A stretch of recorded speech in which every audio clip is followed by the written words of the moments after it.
Hello, good morning. ഇന്ന് അപ്ഷറയിലും fire മൗണ്ടനിലും ഒക്കെ പോയ വീഡിയോ ആണ് ഇത്. അതിന് മുമ്പ് പോകുന്ന ഒരു ഓപ്പൺ മ്യൂസിയം ആണ്. ഓപ്പൺ മ്യൂസിയം എന്ന് പറഞ്ഞാൽ അന്നത്തെ അവിടുത്തെ ഫോസിലും അന്നത്തെ ജിയോഗ്രഫിക്കൽ സാധനങ്ങളും ഒക്കെ ഉള്ള ഒരു മ്യൂസിയമാണ്. അവിടെ കുറച്ച് കുഴികൾ കാണാം. ഇതുപോലെ ഇത് മഴ കിട്ടാൻ വേണ്ടിയിട്ട് അവർ ഇങ്ങനൊരു കുഴി ഉണ്ടാക്കിയിട്ട് അതിൽ അസർബൈജാനിലെ ആൾക്കാർ പണ്ട് അതിൽ ബ്ലഡ് സാക്രിഫൈസ് ചെയ്തിട്ട് ആനിമൽസിൻ്റെ ബ്ലഡ് അതിൽ ഇടുമായിരുന്നു. അപ്പോൾ കുറേ കഴിയുമ്പോൾ മഴ പെയ്യും എന്നാണ് അവരുടെ വിശ്വാസം. അത് കഴിഞ്ഞ് അവിടുത്തെ ഒരു ഓയിൽ വെല്ലിലാണ് പോയത്. അപ്പോൾ ഈ റിഗ് എന്ന് പറയുമ്പോഴും ഒത്തിരി വർഷം മുമ്പ് സ്ഥാപിച്ചതാണ്. അസർബൈജാനിലെ ആദ്യത്തെ ഓയിൽ വെല്ലാണ്. ഇവിടെ ഓയിൽ റിസോഴ്സ് ഉണ്ടെന്ന് കണ്ടുപിടിച്ചതിന് ശേഷമാണ് ഈ രാജ്യം അതൊക്കെ എക്സ്പോർട്ട് ചെയ്ത് ഇത്രയും പൈസ ഉണ്ടാക്കാൻ ആയത്. ഇപ്പോഴും വർക്കിംഗ് ആയിട്ടുള്ള ഒരു പഴയ ഓയിൽ വെല്ലാണ് ഇവിടെ. എന്നിട്ട് ഞങ്ങളൊരു ബസ്സിൽ കയറി.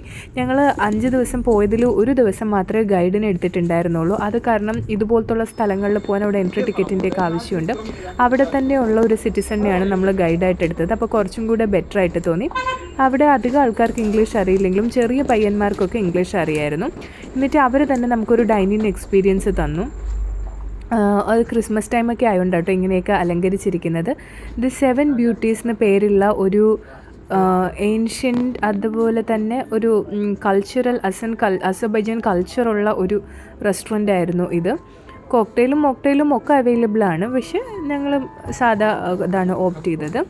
അതുകൊണ്ട് നമുക്ക് ഇത് കുറേ നഷ്ടമായിപ്പോയി. കാരണം വൈൻ അങ്ങനെയുള്ള ഒത്തിരി സാധനങ്ങൾ ഇവിടെ ഒരു ബുഫേ ആയിട്ട് ബുക്ക് ചെയ്യുമ്പോൾ ഫുൾ ഫ്രീ ആയിരുന്നു. പക്ഷേ നമ്മളതൊന്നും യൂസ് ചെയ്യാത്തതുകൊണ്ട് അത് ഭയങ്കര നഷ്ടമായിപ്പോയി. പിന്നെ ഉള്ളത് ബീഫ്, ഹലാലായിട്ടുള്ള എല്ലാ മീറ്റും ഉണ്ട്. പക്ഷേ ഞാനിതിൽ ബീഫ് പോലും എനിക്ക് പുറത്തുള്ള ഫ്ലേവർ പറ്റത്തില്ല. അപ്പോൾ ചിക്കൻ മാത്രം, പിന്നെ വെജ് ഐറ്റംസും ചിക്കനും മാത്രമാണ് ഞാൻ കഴിച്ചത്. പിന്നെ എൻ്റെ ഹസ്ബൻഡ് കുറച്ചും കൂടി വേറെ മീറ്റ്, മട്ടനും ബീഫും ഒക്കെ കഴിക്കുന്നതുകൊണ്ട് കുഴപ്പമുണ്ടായില്ല. കണ്ടോ, ഇതിൽ 7 സുന്ദരികളുടെ ഇതാണ്. ഓരോ രീതിയിലുള്ള 7 രാജാവും അതിന് ചുറ്റും ഇപ്പോൾ 7 സുന്ദരികളുടെ 7 പ്രതിമകൾ അവിടെ ഉണ്ടാക്കി വെച്ചിട്ടുണ്ട്. അതിൽ ഏത് സെക്ഷനിൽ വേണമെന്ന് നമുക്ക് പോയിട്ട് ഇരിക്കാം. ഈ ലൈറ്റൊക്കെ ഭയങ്കര ഡിം ലൈറ്റ് സെറ്റിങ്സാണ്. പിന്നെ അതിനോട് ചേർന്ന ഒരു മ്യൂസിക്കും ഓരിട്ടിട്ടുണ്ട്. 7 ഗോസൽ എന്ന് വെച്ചാൽ 7 സുന്ദരികളൊന്നും അങ്ങനെ എന്തോ ആണ് അവരുടെ ഭാഷയിൽ മീനിങ് വരുന്നത്. ഇങ്ങനെ കുഞ്ഞു കുഞ്ഞു പീസസ് ഓരോന്നായിട്ട് ചെയ്ത് വച്ചിട്ടുള്ളതുകൊണ്ട് നല്ല സുഖമാണ്. പിന്നെ അവിടെ ഹീറ്റേഴ്സ് ഉണ്ട്, ഫയർ പ്ലേസ് ഉണ്ട്. അപ്പോൾ അതുകൊണ്ട് ആ തണുപ്പിൽ നിന്നൊക്കെ രക്ഷപ്പെടാനായിട്ട് സാധിക്കും. ഞാൻ ആദ്യം ഈ ഫുഡ് വരാൻ കുറച്ച് താമസിക്കുമെന്ന് അറിയാവുന്നതുകൊണ്ട് ഇവിടെയൊക്കെ നടന്ന് കുറേ ഫോട്ടോസും വീഡിയോസും എടുത്തതിന് ശേഷം സെർവിങ് പ്ലേസിലേക്ക് പോയി. നമ്മുടെ കൂടെ ഒരു പാകിസ്ഥാനി കപ്പിൾ ഉണ്ടായിരുന്നു. അവരവരുടെ 30-ാമത്തെയോ 40-ാമത്തെയോ എന്തോ വയസ്സിൽ കല്യാണം കഴിച്ചിട്ട് ഹണിമൂണിന് വരുന്ന ആൾക്കാരാണ്. അതിന് മുമ്പ് ഒത്തിരി കൺട്രിയും സ്വന്തമായിട്ട് പലതും എക്സ്പ്ലോർ ചെയ്തിട്ടുള്ള ആൾക്കാരാണ്. ഇത് കണ്ടോ, ഒരു വെജ് സാലഡ്സും സീസണിങ്ങും അങ്ങനത്തെ കാര്യങ്ങളൊക്കെയാണ് നമ്മൾ കഴിച്ചത്. പിന്നെ കുത്തുബ് ഉണ്ടായിരുന്നു. കുത്തുബ് അവരുടെ ഭയങ്കര ട്രഡീഷണൽ ആയിട്ടുള്ള ബ്രെഡും, അത് മീറ്റിൻ്റെ ആയതുകൊണ്ട് എനിക്ക് ചിക്കൻ മാത്രമേ പറ്റത്തുണ്ടായിരുന്നുള്ളൂ. അതിനുശേഷം നമ്മൾ അബ്ഷറോണിൽ പോയി. അത് അവരുടെ ഫയർ ടെമ്പിളാണ്. യാന ദർഗ് എന്നോ അങ്ങനെ എന്തോ ആണ് അതിൻ്റെ പേര്. അതിൻ്റെ എൻട്രി ടിക്കറ്റ് ആ പയ്യൻ പോയി എടുക്കും. അതിനുശേഷം നമ്മൾ കയറുന്നത് അവിടെ അതിന് കയറുന്നതിന് മുമ്പുള്ള പ്ലേസാണ്. അതിൻ്റെ കൂടെ തന്നെ അസോസിയേറ്റഡ് ആയിട്ട് അവർ ടെമ്പിൾ മാത്രമല്ല കാണിച്ചു തരിക, അതിന് അസോസിയേറ്റഡ് ആയിട്ട് കുറച്ച് കാണാനുള്ള ചെറിയ ചെറിയ മ്യൂസിയം. ഇവിടെ എന്ത് എൻട്രി പോയിൻ്റ് ഉണ്ടോ അതിന് മുമ്പായിട്ടൊരു മ്യൂസിയം ഉണ്ട്. അവരവരുടെ കൾച്ചറൊക്കെ നല്ലോണം പറഞ്ഞു തരും. ഇവിടെ നമ്മൾ എന്താണ് ഫോക്കസ് ചെയ്ത് കാണേണ്ടത് എന്നും അവർ ഡിസ്ക്രൈബ് ചെയ്യും. പിന്നെ ക്ലൈമറ്റും വെതറും ഒക്കെ വളരെ നല്ലതായതുകൊണ്ട് നമുക്ക് നടന്ന് എത്ര സമയം എടുത്ത് വേണോ കാണാം. ഇത് സൊറാസ്ട്രിയൻസിൻ്റെ ഒരു വർഷിപ്പ് പ്ലേസ് ആണ്. നമുക്കറിയാം ഇസ്ലാം വരുന്നതിന് മുമ്പേ വന്നതാണ് ക്രിസ്ത്യാനിറ്റി. അതിനു മുമ്പ് വന്നൊരു റിലീജിയനാണ് സൊറാസ്ട്രിയൻസ് അവരുടേത്. ആ സമയത്ത് ഉള്ള ഒരു ടെമ്പിളാണിത്. ഒബ്വിയസ്ലി ഇങ്ങനെയുള്ള തണുത്ത രാജ്യങ്ങളിലൊക്കെ സൊറാസ്ട്രിയൻസിന് പിടിച്ച് നിൽക്കാൻ പറ്റും. കാരണം ഫയർ അന്ന് അവിടുത്തെ ഏറ്റവും വലിയ ഒരു വർഷിപ്പ് സാധനം തന്നെ ആയിരിക്കണം. കാരണം ഇത്രയും തണുപ്പായതുകൊണ്ട് നമ്മുടെ ജീവിക്കാൻ സർവൈവലിന് വേണ്ടിയിട്ട് കുറച്ച് ചൂട് കായുമ്പോൾ കിട്ടുന്ന ഒരു സുഖമൊന്നും വേറെ എങ്ങും കിട്ടില്ല. അങ്ങനെ കുറേ ആൾക്കാർ ചേർന്നിട്ട്, അല്ലെങ്കിൽ തണുപ്പാകുമ്പോൾ എല്ലാവരും അവരവരുടെ വീട്ടിൽ കയറി രാത്രി ആകുമ്പോഴേ കഥകടച്ചിരിക്കലും ഒക്കെ അല്ലേ. അപ്പോൾ ഇതൊരു വർഷിപ്പ് പ്ലേസ് ആയതുകൊണ്ട് എല്ലാവരും അവിടെ വരുന്നു. ഇതൊരു മൗണ്ടൻ്റെ മണ്ടയ്ക്ക് ഫയർ ഉണ്ടാവുന്നു.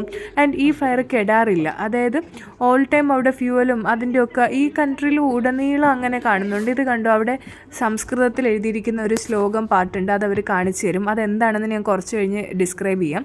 അപ്പോൾ പറഞ്ഞു വന്ന കാര്യം പറയാം. ഇങ്ങനൊരു ഫയർ പ്ലേസ് ഉണ്ടാകുമ്പോൾ, കെടാത്ത തീ ഉണ്ടാകുമ്പോൾ ഒബ്വിയസ്ലി എല്ലാവരും ആ പ്ലേസിലേക്ക് ഡ്രിവൺ ആവും. രാത്രിയൊക്കെ ആയാലും എല്ലാവരും കൂടി ഒരുമിച്ച് നിൽക്കും. കണ്ടോ, പണ്ടത്തെ അവരുടെ വേഷം എങ്ങനെയാണ്? വേഷത്തിൽ കണ്ട അറബികളുടെ പോലത്തെ വേഷമാണ്. കാരണം ഇറാഖിനും ഒക്കെ അതിർത്തിയിലുള്ള നാടാണല്ലോ ഇത്. അപ്പുറം ടർക്കി ഇവിടെ ഇറാഖൊക്കെ ഉള്ളതുകൊണ്ട് ഏതാണ്ട് കാണാൻ അതുപോലെയാണ്. എന്നിട്ട് അവരവിടെ അവസാനം എല്ലാവരും കൂടെ തീയൊക്കെ കൂട്ടിയിട്ടിട്ട് അവിടെ ഇരുന്ന് പ്രാർത്ഥിക്കും. ഇത് പണ്ടത്തെ അബ്ഷറോൺ ടെമ്പിളാണ്. അത് പിന്നെ ഒന്നും കൂടി ഒന്ന് റിനോവേറ്റ് ചെയ്തതാണ്. അന്ന് കാലഘട്ടങ്ങളോളം സെഞ്ച്വറീസോളം അവിടെ അണയാത്ത ഫയർ ഉണ്ടായിരുന്നു. പക്ഷേ ഇപ്പോൾ അവിടെയുള്ള ഫയർ അണഞ്ഞിട്ടുണ്ട്. ഫ്യൂവൽ റിസോഴ്സ് തീർന്നതാവാം. അപ്പോൾ അതുകൊണ്ട് ഇപ്പോൾ അതിൻ്റെ ഒരു പ്രതീകമായിട്ട് ഇവർ തന്നെ ഇലക്ട്രിസിറ്റിയോ അതോ എന്തൊക്കെയോ ഒരു കൈനറ്റിക് എന്തോ ഉപയോഗിച്ച് ഇപ്പോൾ കത്തിക്കുവാണ്. ഇപ്പം നമ്മൾ കാണുന്ന ഫ്രീ ഫയർ എന്നുള്ളത് ഈ ടെമ്പിളിലെ ഫ്രീ ഫയർ എന്നുള്ളത് അവിടെ ഉള്ളതല്ല, അത് ആർട്ടിഫിഷ്യലായിട്ട് ബേൺ ചെയ്യുന്നതാണ്. ഇതുപോലെ ഒത്തിരി 10-20 റൂമുകളുണ്ട്. ഓരോ റൂമിൻ്റെ അകത്തും അവരുടെ അന്നത്തെ ഓരോ ആർക്കിയോളജിക്കൽ സാധനമാണ്. ഇതിൽ ഗണേശൻ്റെ ഒരു അമ്പലമുണ്ട് ഇതിൻ്റെ അകത്ത്, ലോർഡ് ഗണേശ. കാരണം സിൽക്ക് വാലി അല്ലെങ്കിൽ സിൽക്ക് റൂട്ടിനെ പറ്റി നമുക്ക് എല്ലാവർക്കും അറിയായിരിക്കും. അതായത് നമ്മുടെ ഇന്ത്യയിലുള്ള കച്ചവടക്കാർ അതിർത്തി ഈ വഴിയാണ് ഈ അസർബൈജാൻ ഇങ്ങനത്തെ വഴിയാണ് ടർക്കി വേറുള്ള രാജ്യങ്ങൾ പ്രത്യേകിച്ച് യൂറോപ്യൻ കൺട്രീസിലോട്ട് പൊയ്ക്കൊണ്ടിരുന്നത്. നിങ്ങൾക്കറിയാമല്ലോ, യൂറോപ്പിൻ്റെ ഒരു ചെറിയ ടെമ്പറേച്ചർ ടെറൈനൊക്കെ ഇവിടെ ഉള്ളത് തന്നെ ഇങ്ങനെ ഈ ഇതിനോടടുത്തുള്ള പ്രദേശമായതുകൊണ്ടാണ്. അപ്പോൾ നമുക്ക് പാകിസ്ഥാൻ വഴി അസർബൈജാൻ വഴി ഇസ്ലാമാബാദ് അങ്ങനെയൊക്കെ കയറി ഈ വഴി പോകാനായിട്ട് നമ്മളെ ഇന്ത്യൻസ് പണ്ടത്തെ കച്ചവടക്കാരും കുറച്ച് സെയിൻസ് ആയിട്ടുള്ള ആൾക്കാരും ഈ വഴിയാണ് ഉപയോഗിച്ചിരുന്നത്. അപ്പോൾ അവരിവിടെ വരുമ്പോൾ വെച്ചിരുന്ന ഗണേശൻ്റെ അമ്പലമൊക്കെ ആയിരിക്കും അവരുടെ ആരാധനാലയത്തിന് വേണ്ടി. അപ്പോൾ അതുകൊണ്ട് ഗണേശൻ്റെ അമ്പലങ്ങളുടെ ആർക്കിയോളജിക്കൽ പീസസും ഇവരുടെ ഇവിടുന്ന് ചെയ്തപ്പോൾ കിട്ടിയിട്ടുണ്ട്. എക്സ്കവേറ്റ് ചെയ്തെടുത്തപ്പോഴേക്കും കിട്ടിയിട്ടുണ്ട്. ഇന്ന് അവിടുത്തെ ആൾക്കാർ ഉപയോഗിച്ചിരുന്ന പണ്ടത്തെ കുതിര അങ്ങനത്തെ ഉള്ള മോഡലൊക്കെ അവിടെ വെച്ചിട്ടുണ്ട്. കണ്ടു അവരുടെ വേഷം. തണുത്ത രാജ്യമായതുകൊണ്ട് ഇങ്ങനത്തെ വേഷമുണ്ട്. പിന്നെ കൂടുതലും ഇഷ്ടംപോലെ ഫ്രൂട്ട്സ് നമ്മുടെ ഹോട്ടലിലൊക്കെ പോയാലും ഫ്രീ ആയിട്ട് കിട്ടുന്ന ഫ്രൂട്ട് എന്നല്ലത് ഫ്രഷ് ആയിട്ടുള്ള ഫ്രൂട്ട്സ്. അവരുടെ ക്ലൈമറ്റ് നല്ലതാണ്, അത്യാവശ്യം വെയിലും നല്ല രീതിയിൽ ഈ കോൾഡിൽ വളരുന്ന അനാറ് അങ്ങനെയുള്ള ഫ്രൂട്ട്സൊക്കെ നല്ലോണം വളരും. അപ്പോൾ ഇവരൊക്കെ കൂടുതൽ ഫ്രൂട്ട്സ് തന്നെയാണ് കഴിച്ചിരുന്നത്. ഇത് കണ്ടോ, ഇത് അവരുടെ മരണ രീതിയാണ്. ഈ തണുപ്പ് സഹിക്കാൻ പറ്റാത്തപ്പോൾ ഡീഫ്രോസ്റ്റ് ചെയ്തിട്ട് ഇങ്ങനെയാണ് അവർ മരിച്ചിരുന്നത്. അതായത് ഇങ്ങനെ കിടക്കും, എന്നിട്ട് പതിയെ പതിയെ പ്രാണൻ വെടിയുന്ന പോലെ അവർ അതേ പൊസിഷനിൽ കിടക്കും. പക്ഷേ ഇത് ഫോറൻസിക് സയൻസ് പ്രകാരം ഇങ്ങനെ ഒരു ബോക്സേഴ്സ് പൊസിഷനിൽ നമ്മൾ എത്തും. അത് സൊറാസ്ട്രിയൻസിനെ പറ്റി എഴുതിയിരിക്കുകയാണ്. ബോക്സേഴ്സ് പൊസിഷൻ എന്ന് വെച്ചാൽ തണുപ്പ് എത്തുമ്പോഴേക്കും നമ്മളെ തണുപ്പിനോട് ഫൈറ്റ് ചെയ്യുന്ന ഒരു പൊസിഷനിൽ നമ്മുടെ ബോഡിയൊക്കെ വെച്ചിട്ട് നമ്മൾ മരവിച്ച് മരിക്കും. അത് പക്ഷേ അങ്ങനെ ഒരുപക്ഷെ ആ കഠിനമായ തണുപ്പ് കാരണം ആ ഒരു ബോക്സേഴ്സ് പൊസിഷനിൽ ആൾക്കാർ മരിച്ചതായിരിക്കും. കണ്ടോ, സിൽക്ക് റോഡിൽ ക്യാമൽ വഴി നമ്മുടെ ഇന്ത്യൻസൊക്കെ വരുന്നതാണ്. അങ്ങനെ അതിക്രൂരമായ തണുപ്പ് കാരണം അങ്ങനെ മരിച്ചതായിരിക്കാം. പക്ഷേ ഇവിടുത്തെ ഉള്ളവർ ആ മരണത്തിനെ കണക്കാക്കുന്നത് ഭയങ്കര സേക്രഡായിട്ട് പ്രാണൻ വെടിഞ്ഞ് അങ്ങനെ പോകുന്നു. സെയിൻസാണ് അങ്ങനെ മരിക്കില്ല എന്നൊക്കെയാണ്. സെയിൻസ് ആയിരിക്കും ഇങ്ങനെ മരിക്കുന്നതെന്നാണ് അവരുടെ വിചാരം. അവിടുത്തെ പൂച്ചക്കുഞ്ഞുങ്ങളെല്ലാം ഒബ്വിയസ്ലി നമുക്കറിയാം, അവിടുത്തെ പൂച്ചക്കുട്ടികളൊക്കെ കാണാൻ നല്ല ഭംഗിയാണ്. കാരണം അവർക്ക് ആ തണുപ്പ് അതിജീവിക്കാനായിട്ട് അത്രയും ഫ്ലഫി ആയിട്ടുള്ള ബോഡിയാണ്. പട്ടിക്കുഞ്ഞുങ്ങളും ഭംഗിയാണെന്ന് കേട്ടിട്ടുണ്ട്. അർമേനിയയിലൊക്കെ കുറച്ചുകൂടെ ഡോഗ്സിനെ കാണാൻ പറ്റും. പക്ഷേ അസർബൈജാനിൽ പൂച്ചകളാണ് കൂടുതൽ. ഒരു ഇസ്ലാം കൺട്രി ആയതുകൊണ്ട് അവർ തന്നെ പൂച്ചകളെ ഫീഡ് ചെയ്യുന്നുണ്ട്. ഗവൺമെൻറ് തന്നെ എല്ലാ ദിവസവും പൂച്ചയ്ക്കുള്ള ഫുഡൊക്കെ കൊണ്ട് കൊടുക്കലുണ്ട്.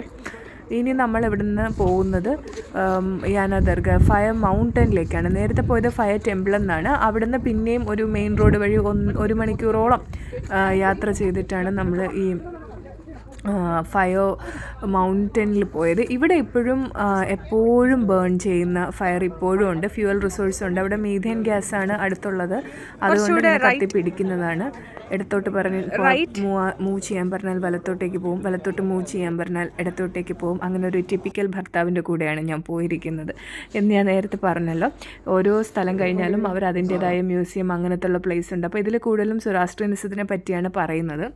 ഈവൻ ദോ അവർ വർഷങ്ങൾക്ക് ശേഷം കുറേ പേര് ക്രിസ്ത്യാനിറ്റി അഡോപ്റ്റ് ചെയ്തു, അതിനേക്കാൾ കൂടുതൽ ആൾക്കാർ ഇസ്ലാം മതം അഡോപ്റ്റ് ചെയ്തു. പക്ഷേ എന്നാലും ഇവർക്ക് അസർബൈജാനിന് ഒരു നാഷണൽ ഡേ ഉണ്ട്. അത് ഏപ്രിലോ അങ്ങനെ ഏതോ ഒരു ദിവസം തോന്നുന്നു, നമ്മുടെ ബിഹുവിൻ്റെ ആ സമയത്തോ അങ്ങനെ എന്തോ ഒരു സമയത്താണ്. അത് ഇവിടുത്തെ പാഴ്സി കമ്മ്യൂണിറ്റി ആൾക്കാരും നമ്മുടെ ഇന്ത്യയിലെ നോർത്ത് ഇന്ത്യയിലെ പാഴ്സി കമ്മ്യൂണിറ്റി ആൾക്കാരും കുറേയൊക്കെ പാകിസ്ഥാനിലെ പാഴ്സി കമ്മ്യൂണിറ്റി ആൾക്കാരും ആ ഡേ സെലിബ്രേറ്റ് ചെയ്യാറുണ്ട്. അതേ സെയിം ഡേ തന്നെ ഇവരെന്ന് പറഞ്ഞാൽ ഇവരിപ്പോൾ മുസ്ലിംസും ക്രിസ്ത്യൻസും ആണ്. പക്ഷേ എന്നാലും അവർക്ക് ആ സൊറാസ്ട്രിയനിസത്തിൻ്റെ ഒരു മിക്സ് ഇപ്പോഴും ഉണ്ട്. അതുകൊണ്ട് ആ ദിവസം അവർ നാഷണൽ ഡേ ഓഫ് അസർബൈജാനായിട്ടൊക്കെ ട്രീറ്റ് ചെയ്യുന്ന നാഷണൽ ഫെസ്റ്റിവൽ ആയിട്ട് ട്രീറ്റ് ചെയ്യുന്ന ദിവസം എഗെയിൻ അവർ ഫയർ വർഷിപ്പ് ചെയ്യും. നമ്മുടെ ഹാലവീനോട് സമാനമായ ഒരു രീതിയിൽ കുട്ടികളൊക്കെ ഗിഫ്റ്റും കാര്യങ്ങളൊക്കെ അങ്ങോട്ടും ഇങ്ങോട്ടും ഒക്കെ കൊണ്ട് കൊടുക്കണം. കുഞ്ഞുങ്ങൾ വരുമ്പോഴത്തേക്ക് ഇങ്ങനെ പ്രേതവേഷം കെട്ടണം അങ്ങനെയൊന്നുമില്ല, പക്ഷേ എല്ലാവരും ഫയറുമായിട്ട് ബന്ധപ്പെട്ട വേഷങ്ങളൊക്കെ കെട്ടും. എന്നിട്ട് അവിടെ ഓരോ വീട്ടിലൊക്കെ ചെല്ലുമ്പോൾ കുട്ടികൾക്ക് എല്ലാ വീട്ടിൽ ചെല്ലുന്ന കുട്ടികൾക്കും അവർ ഫ്രീ ആയിട്ട് എന്തെങ്കിലും ഗിഫ്റ്റോ സ്വീറ്റ്സോ ഒക്കെ വീട്ടുകാർ പൈസയോ അങ്ങനെ എന്തെങ്കിലുമൊക്കെ കൊടുക്കും. ആ ഒരു രീതിയുണ്ട്. അപ്പോൾ ആ ദിവസം അവർ ഫയറിനെ വർഷിപ്പ് ചെയ്യും. അവർ വിചാരിക്കുന്നത് ഈ ഫയറിൽ അവരുടെ ഈ വർഷത്തുള്ള എല്ലാ സിൻസും ബേൺ ആയി പോയി, ഇനി അടുത്ത വർഷം ഒരു ന്യൂ ഇയർ ആയിട്ട് സ്റ്റാർട്ട് ചെയ്യാം. അങ്ങനെയുള്ളൊരു ബിലീഫാണ്. അതൊരു സ്വരാഷ്ട്രൻ ബിലീഫാണ്. ഇവൻ ദോ ഇവർ ഇസ്ലാം ഫോളോ ചെയ്യുന്ന ആൾക്കാരാണെങ്കിലും ഈ ഒരു ദിവസം ഇറസ്പെക്റ്റീവ് ഓഫ് ദ റിലിജിയൻ അവർ സെലിബ്രേറ്റ് ചെയ്യാറുണ്ട്. ഞാൻ പറഞ്ഞില്ല, ഇവിടുത്തെ കൂടുതൽ മുസ്ലിംസും ബൈബിളും തൗറാത്തും ഒരുപോലെ വായിച്ചിട്ടുള്ള ആൾക്കാരായിരിക്കും. ഇനി നമ്മൾ അന്നത്തെ ഡേ ടൂറൊക്കെ കഴിഞ്ഞ് വൈകുന്നേരം എത്തിയിരിക്കുകയാണ്. നേരത്തെ വിൻ്റർ സ്റ്റാർട്ട് ചെയ്യുന്നതുകൊണ്ട് വൈകുന്നേരം ഒരു 5:30 ആ ഒരു സമയത്ത് തന്നെ ഡിന്നർ, നേരത്തെ വിൻ്റർ സ്റ്റാർട്ട് ചെയ്യുന്നതുകൊണ്ട് 5:30 സമയത്ത് തന്നെ ഇങ്ങനെയാണ് ഇവിടുത്തെ ക്ലൈമറ്റ്. അതുകൊണ്ട് നേരത്തെ നമ്മൾ ഡിന്നറൊക്കെ കഴിച്ച് റൂമിലേക്ക് പോവുകയാണ്. അവിടുത്തെ കോസ്റ്റ കോഫിയാണ്. പിന്നെ അത് കഴിഞ്ഞ് ഞങ്ങൾ പിന്നെ കുറച്ച് എനിക്ക് തോന്നുന്നു അത് ഈ ദിവസം കൂടി കഴിഞ്ഞ് ഒരു ദിവസം കൂടി ഞങ്ങൾ അസർബൈജാനിൽ നിന്നുള്ളൂ. അപ്പോൾ ലാസ്റ്റ് ഡേറ്റ്സ് അടുക്കാറായപ്പോൾ സ്വീറ്റ്സൊക്കെ മേടിച്ചു, പള്ളിയിൽ പോയി, വീട്ടിൽ